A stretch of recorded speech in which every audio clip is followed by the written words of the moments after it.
ఓయ్ అక్కలు, అన్నయ్యలు ఎలా ఉన్నారండి? నేనైతే సూపర్‌గా ఉన్నాను. ఒక మంచి వీడియోతో మీ ముందుకైతే వచ్చేసాను. ఏంటో అనుకుంటున్నారా? చూసేద్దాం మరి ఆ వీడియో ఏంటో చూపిస్తున్నాను.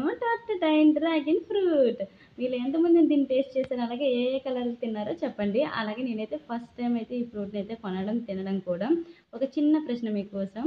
ఇది ఏ కలర్‌లో ఉంటదో కామెంట్‌లో కామెంట్ చేయండి. ఇదైతే లాస్ట్‌లో అయితే చూపిస్తాను ఏ కలర్‌లో ఉన్నదండి. మన మిడిల్ క్లాస్ సంగతి తెలిసిందే కదండీ! ఒకటి 100 అంటే తీసుకోము కదా! ఇవైతే 400 అండి. అందుకనేసి తీసుకున్నాను. చూపిస్తున్నాను. Pink dragon fruit. మీలో ఎంతమంది పింక్ డ్రాగన్ ఫ్రూట్ తిన్నారో కామెంట్‌లో చెప్పేయండి. టేస్ట్ అయితే చేసేద్దాం వచ్చేయండి. ఇంక టేస్ట్ వైస్‌కొచ్చేస్తే ఇంకా చప్పగా, కొంచెం తియ్యగా బానే ఉంది. మరి బ్యాడ్ అని చెప్పలేము. నాకు ఎన్ని ఫ్రూట్స్ ఉన్నా సరే జాక్ ఫ్రూట్ అంటేనే ఇష్టము. మీకే ఫ్రూట్స్ ఇష్టం అనేది కామెంట్‌లో కామెంట్ చేసేయండి. ఇంకా ఈ వీడియో నచ్చితే లైక్ చేసుకోండి. అది కొంచెం సబ్స్క్రైబ్ చేసుకొని వెళ్ళండి మరి. ఉంటానైతే. Bye bye.